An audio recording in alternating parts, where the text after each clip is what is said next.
오늘 우리에게 주시는 하나님의 말씀은 히브리서 7장 11절로 19절의 말씀입니다. 히브리서 7장 11절로 19절의 말씀입니다.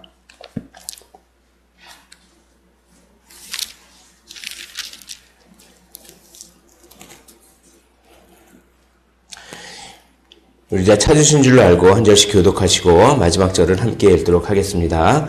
레위 계통의 제사 직분으로 말미암아 온전함을 얻을 수 있었으면 백성이 그 아래에서 율법을 받았으니 어찌하여 아론의 반차를 따르지 않고 멜기세덱의 반차를 따르는 다른 한 제사장을 세울 필요가 있느냐?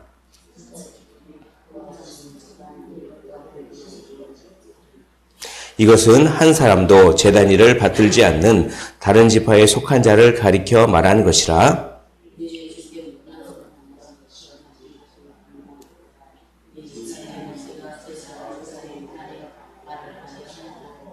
멜기세덱과 같은 별다른 한 제사장이 일어난 것을 보니 더욱 분명하도다.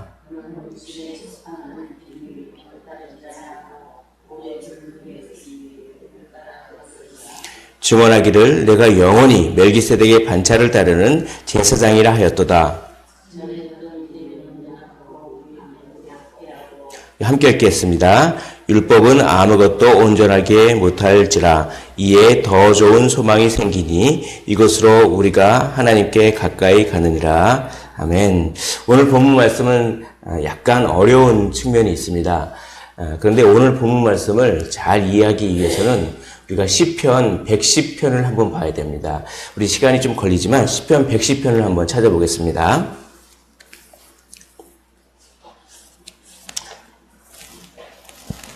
시편 110편 1절을 우리 한번 읽어보도록 하겠습니다. 한 목소리로.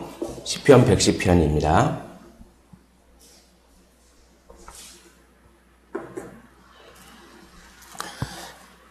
시편 110편 우리 1절을 한 목소리로 한번 읽어보겠습니다. 시작. 여호와께서 내 주에게 말씀하시기를 내가 내 원수들로 내 발판이 되게 하기까지 너는 내 오른쪽에 앉아있으라 하셨도다. 여기 보시면 여호와께서 내 주에게, 내 주라고 하는 것이 메시아입니다. 다윗의 후손이지만 다윗이 주님이라고 부르는 그런 메시아. 구약시대에는 메시아가 다윗의 후손으로 온다. 이것들을 벌써 사람들이 다 알고 있었습니다. 그리고 성경 여러 곳에서 다윗의 후손으로 유다 지파로 메시아가 온다. 이렇게 알고 있었고 또 이 오늘 110편에서도 다윗이 내 주라고 말한 그런 어떤 존재가 있는데 그 존재가 메시아고 그 존재가 다윗의 후손인 것은 또 이미 구약시대의 다른 성경들과 사람들이 다 알고 있었습니다. 그런데 이 시편 110편이 왜 중요하냐면 특히 히브리서와 관련돼서 왜 중요하냐면 이 다윗이 내 주라고 하는 메시아가 단지 메시아로서의 역할만 하는 것이 아닙니다. 즉 어떤 이스라엘 백성을 이렇게 구원시키고 해방시키는 그런 역할만 하는 것이 아니라 그 메시아 역할을 하는 그 메시아가 또 어떤 역할을 하냐면 대제사장 역할도 한다라고 하는 것입니다. 110편 4절을 한번 한 목소리로 읽어보겠습니다. 시편 110편 4절. 시편 110편 4절 다시 한 목소리로 읽습니다. 시작. 여호와는 맹세하고 변하지 아니하시리라. 이르시기를 너는 멜기세덱의 서열을 따라 영원한 제사장이라 하셨도다. 그렇습니다. 그러니까 이 110편을 보면 어떤 결론을 얻을 수 있냐면 이제 나중에 메시아가 오는데 이 메시아는 다윗의 혈통으로서 유대 지파로 오고 그러나 메시아의 역할만 하는 것이 아니라 멜기세덱의 서열을 따르는 대제사장의 역할도 할 것이다 라고 하는 그것을 다윗이 이미 인정을 했습니다. 다윗이 이미 인정했습니다. 이 얘기는 뭐냐면 아론 계열의 제사장으로는 부족하다. 이거를 다윗이 벌써 이렇게 시를 통해서 인정한 것입니다. 아론 계열, 레위 지파 계열의 제사장과 레위인들로서는 부족하다. 그래서 또 다른 제사장직, 영원한 제사장직, 멜기세덱의 어떤 계통, 서열을 따르는 대제사장직이 필요하다. 그런데 그 대제사장직은 누가 하느냐? 유다 지파 다윗의 후손인 메시아가 그 멜기세덱의 대제사장직도 같이 한다. 이걸 다윗이 이미 인정하고 있습니다. 너희들은 그걸 알지 못하느냐? 이렇게 설득을 하는 것입니다. 너희들은 그분이 누구냐? 메시아이면서도 다윗의 혈통으로서 유대 지파이면서도 동시에 멜기세덱의 그 계통을 이어받은 영원한 대제사장이 누구시냐? 바로 너희가 믿는 예수 그리스도 아니냐? 이렇게 설득을 하는 것입니다. 이제 이런 것들을 배경으로 깔고 오늘 본문을 보면 오늘 본문이 다 이해가 되는 것입니다. 오늘 본문을 다시 한번 보십시오. 히브리서 7장 11절에 보면 레위 계통의 제사 직분으로 말미암아 온전함을 얻을 수 있었으면 이 말입니다. 레위 계통의 제사 직분으로는 온전함을 얻을 수 없기 때문에 하나님께서 다른 계통의 제사장이 필요하다고 그렇게 다윗을 통해서 이야기하지 않았느냐. 즉 레위 계통의 제사 직분은 한계가 있다. 이런 얘기입니다. 또 그래서 그 11절에 보면 어찌하여 아론의 반차를 따르지 않고 멜기세덱의 반차를 따르는 다른 한 제사장을 세울 필요가 있느냐. 그러니까 이 제사 직분이 바뀌었으면 율법도 바뀌어야 되는 것입니다. 그러니까 율법이 바뀌었다기보다도 율법이 더 완성되어져야 되는 것입니다. 왜냐하면 레위 지파 제사 직분이 율법을 따라서 모든 걸 했기 때문에 그런데 그 레위 지파 제사 직분이 한계가 있어서 멜기세덱 반차를 따르는 또 다른 제사장이 필요로 하다면 그들이 따랐던 율법도 다시 새로워져야 된다. 율법 자체를 없애야 버리는 것이 아니라 율법을 더 완성시키고 더 새로워져야 된다. 그러니까 유대교의 중심인 제사와 제사 제도가 유대교의 중심이었습니다. 유대교의 중심인 제사 제도와 유대교의 중심인 율법, 제사 제도와 율법이 유대교의 중심인데 그 유대교의 중심인 그것들이 한계가 있기 때문에 하나님께서 새롭게 멜기세덱의 반차를 따르는 새로운 제사장직이 필요하고 율법도 새로워져야 된다. 그것이 누구시냐? 그것이 누가 그렇게 새롭게 하느냐? 다윗이 예언하지 않았느냐?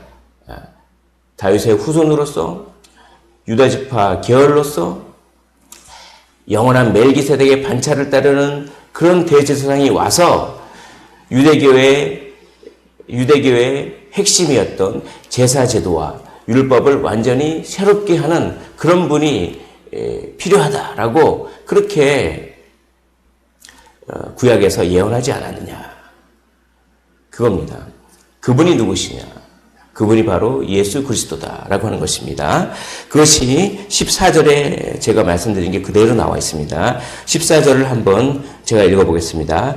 우리 주께서는 유다로부터 나신 것이 분명하도다. 이 지파에는 모세가 제사장들에 관하여 말한 것이 하나도 없고 멜기세덱과 같은 별다른 한 제사장이 일어난 것을 보니 더욱 분명하도다. 이게 바로 그 말입니다. 구약의 그러니까 그 유대교의 한계, 제사제도와 율법의 한계를 극복할 그런 분이 레위 지파와 전혀 상관없는 유다 지파에서 나오고 그분이 동시에 멜기세덱의 그 계통을 따르는 제사장직을 할 것이다라고 하는 것입니다. 이걸 왜 자꾸 얘기하냐면 유대교로 되돌아가려고 합니다. 그러니까 제가 배경을 말씀드렸지만 계속 기독교를 박해하니까 기독교를 버리고 유대교로 다시 되돌아가려고 합니다. 그런데 그 유대교는 부족한 종교다. 유대교가 부족한 종교고 그 부족한 제사 직분과 율법을 완성시키기 위해서 예수 그리스도가 왔는데 어찌 핍박이 조금 온다고 해서 다시 부족한 새롭게 완성된 이 예수 그리스도를 믿는 신앙에서 어찌 다시 핍박을 면하기 위해서 부족한 유대교로 다시 되돌아가려고 하느냐. 그러지 말라. 이걸 얘기하기 위해서 그렇게 너희들이 되돌아가려고 하는 유대교는 그렇게 부족하다. 그래서 새롭게 멜기세덱의 반차와 또 율법을 새롭게 하실 유다 지파에서 나오실 그분이 필요로 하고 그분을 예수 그리스도를 너희가 믿지 않았느냐. 그러니 다시 되돌아가지 말고 고난에 맞서 싸우라. 이걸 자꾸 얘기하고 싶으신 것입니다. 그 예수 그리스도는 레위 지파 제사장과는 차원이 다릅니다. 레위 지파 제사장은 그냥 율법을 따라 됐지만 예수 그리스도는 불멸의 생명을 따라서 대제사장이 되셨다. 이렇게 소개하고 있습니다. 16절을 보십시오. 16절. 그는 육신에 속한 한 계명의 법을 따르지 아니하고 오직 불멸의 생명의 능력을 따라 되었으니 오직 불멸의 생명의 능력을 따라 생명의 능력을 따라 제사장 직분이 되었다. 이것이 무슨 말입니까? 바로 예수 그리스도가 부활하셨다. 이런 얘기입니다. 아론 계열의 대제사장들은 레위 지파의 제사장들은 율법에 따라서 제사장으로 임명은 되었으나 그들은 다 죽었습니다. 다시 살아나지 않았습니다. 그러나 예수 그리스도는 다시 살아나셔서 본인 스스로가 살아나셔서 불면의 능력으로 제사장 직분을 하기 때문에 스스로 살아나셨기 때문에 그를 믿는 자들을 어떻게 합니까? 살리실 수가 있다. 이것입니다. 이걸 붙잡으십시오.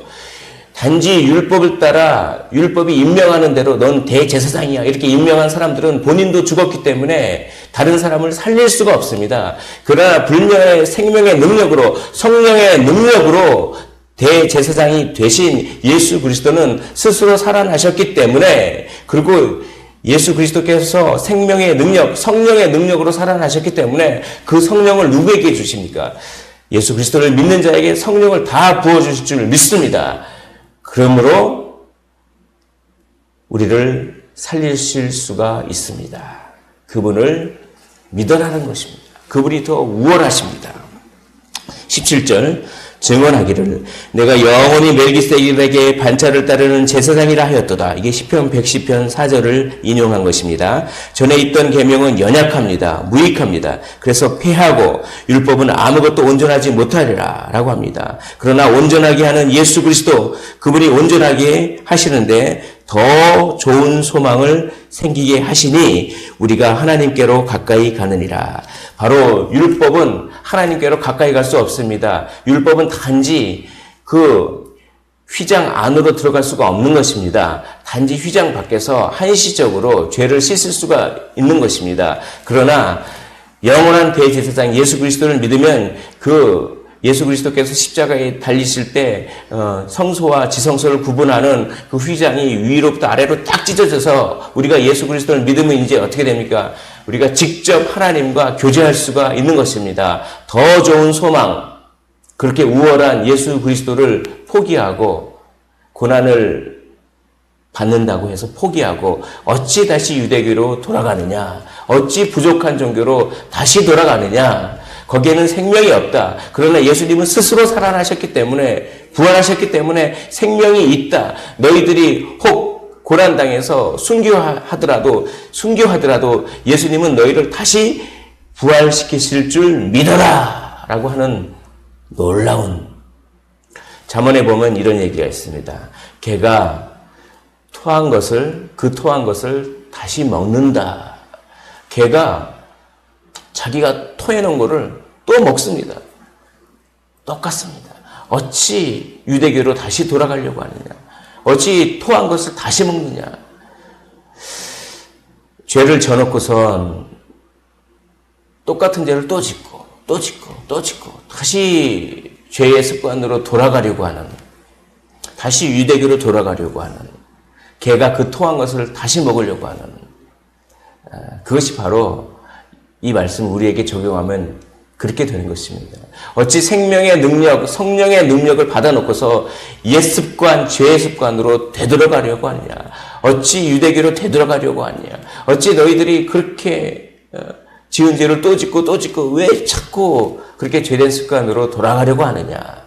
생명의 능력을 경험해서 이제 육신의 생각은 사망이요 영의 생각은 생명이니라. 이 영의 생각을 하고 성령이 이끄시는 대로 새로운 원리, 새로운 생명의 성령의 법을 따라 살아야 되지 않겠느냐라고 하는 것입니다. 그것이 오늘 이 말씀을 우리에게 적용시킬 수 있습니다. 우리는 생명의 능력이 우리 안에 있는 줄 믿습니다. 우리 구주 예수 그리스도께서 스스로 살아나셨고 그 예수님을 살리신 성령을 우리에게 부어주신 줄 믿습니다. 그러므로 우리도 어떻게 됩니까? 유대교로 돌아가지 말아야 됩니다. 개가 그 토한 것을 다시 먹지 말아야 되시듯이 우리도 이제 옛습관, 육신의 생각을 하지 않고 영의 생각을 따라 생명의 성령의 법이 죄와 사망의 법에서 우리를 해방하였노라.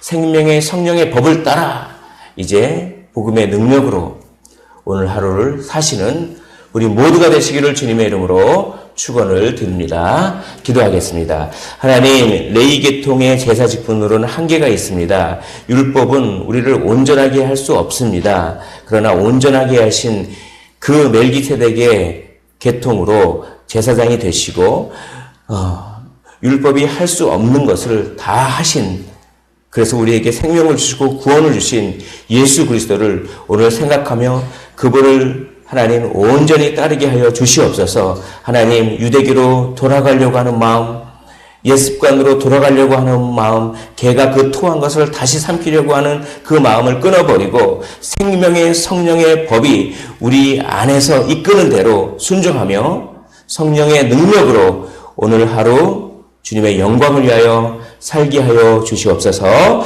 감사드리며 살아계신 우리 구주 예수 그리스도 이름으로 기도하옵나이다. 아멘. 오늘 말씀